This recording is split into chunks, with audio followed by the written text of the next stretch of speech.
सवाल यही है कि आखिर मोदी और शाह ने पश्चिम बंगाल में इतना बड़ा चुनावी चमत्कार कैसे किया। दीदी के अभेद्य माने जाने वाले किले को इन दोनों की जोड़ी ने कैसे ढहा दिया। दरअसल पश्चिम बंगाल का चुनावी मोर्चा खुद मोदी और शाह ने संभाला। प्रधानमंत्री नरेंद्र मोदी ने चुनाव अभियान के दौरान 22 से ज्यादा बार पश्चिम बंगाल का दौरा किया, तो वहीं अमित शाह ने भी बंगाल की धरती पर डेरा डाले रखा। इन दोनों ने जो कुछ किया उससे बंगाल में ऐतिहासिक परिवर्तन हो गया।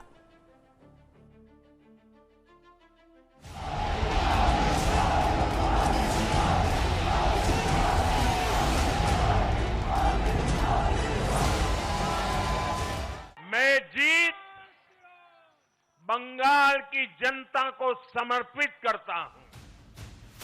बंगाल में ममता के अभेद्य माने जाने वाले सियासी दुर्ग को भेदने के लिए मोदी और शाह ने पूरी ताकत झोंक दी। प्लानिंग से लेकर उसे जमीन पर लागू करने में कहीं कोई कोर कसर नहीं छोड़ी। आचार संहिता लगने के बाद पश्चिम बंगाल में प्रधानमंत्री के कुल 21 कार्यक्रम आयोजित हुए। इन कार्यक्रमों के माध्यम से उन्होंने कुल 43 में से 41 संगठनात्मक जिलों को कवर किया। मां माटी मानुष की बातें सुनकर टीएमसी को मौका दिया,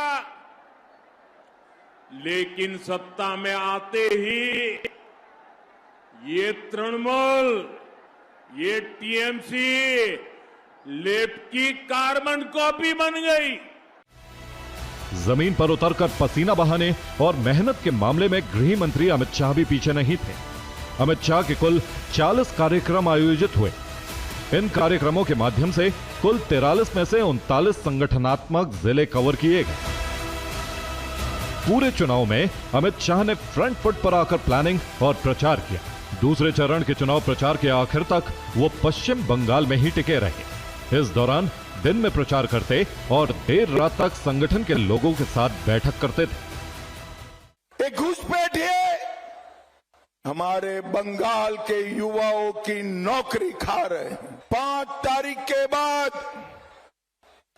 बंगाल में एक भी व्यक्ति घुसपैठ नहीं कर पाएगा। ये भाजपा का वादा है, वादा है। बंगाल में बीजेपी की यह महाजीत कोई संयत नहीं, बल्कि एक रणनीतिक प्रयोग का परिणाम। दिल्ली में बैठे नेताओं का मंथन और स्थानीय नेताओं का एक्शन। मास्टर प्लान नेशनल था, लेकिन काम करने का तरीका लोकल था। दिल्ली की रणनीति बंगाल में जमीनी स्तर पर लागू की गई। बीजेपी का यह फॉर्मूला वेस्ट बंगाल में गेम चेंजर साबित हुआ। बूथ लेवल को बीजेपी ने ताकत बनाया। 82,000 में 71,000 बूथों पर पकड़ बनाकर गेम पलट दी। माइक्रो मैनेजमेंट मॉडल से हर घर तक पहुंच बनाई। मुस्लिम बहुल इलाकों को छोड़ हर इलाके में छोटे संगठन बनाए। जमीनी स्तर पर पकड़ को बहुत मजबूत किया। बीजेपी के पुराने कैडर को फिर एक्टिव किया। जो कार्यकर्ता हिंसा या डर से राजनीति से दूर हुए, उन्हें सक्रिय किया। आज से बंगाल के भविष्य की एक ऐसी यात्रा शुरू हो रही है जहां विकास, अटूट विश्वास और नई उम्मीदें कदम से कदम मिलाकर चलेगी। दिल्ली से बंगाल के चुनाव पर सीधा कंट्रोल किया गया। अमित शाह की निगरानी में केंद्रीय नेताओं को हर एक सीट की जिम्मेदारी दी गई। लगातार काम की रिपोर्ट ली गई। बीजेपी को आरएसएस के साइलेंट सपोर्ट सिस्टम का भी फायदा हुआ। आरएसएस कार्यकर्ताओं ने घर घर जाकर लोगों से मीटिंग की। चुनाव के लिए बीजेपी के पक्ष में मजबूत माहौल बनाए। चर्चित चेहरों से ज्यादा संगठन पर भरोसा किया। फिल्मी सितारों और दागी नेताओं से दूरी बनाई। अपने पुराने और वफादार संगठन पर विश्वास दिखाया। सोशल इंजीनियरिंग और समाज के हर वर्ग को जोड़ा। पूर्वांचली, मारवाड़ी समाज, स्थानीय फुटबॉल क्लबों तक पहुंच बनाई।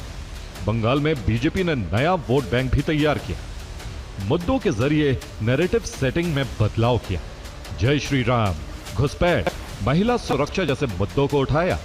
लोगों के मन में मजबूत वैचारिक असर डाला। मोदी और शाह ने भ्रष्टाचार, घुसपैठ और मुस्लिम तुष्टीकरण को बड़ा मुद्दा बनाकर बंगाल के नैरेटिव को पूरी तरह से बदल दिया। बीजेपी ने पश्चिम बंगाल में यह संदेश दिया कि यह बंगाल बचाने का चुनाव है।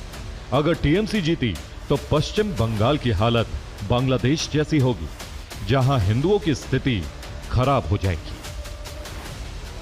मोदी और शाह ने महिला सुरक्षा को टॉप एजेंडे में रखा। आरजी कर पीड़िता की मां को उम्मीदवार बनाकर संदेश दिया कि महिला सम्मान और सुरक्षा उसकी पहली प्राथमिकता है। बीजेपी बंगाल की महिलाओं को यह समझाने में कामयाब रही कि ममता के राज में महिलाएं सुरक्षित नहीं।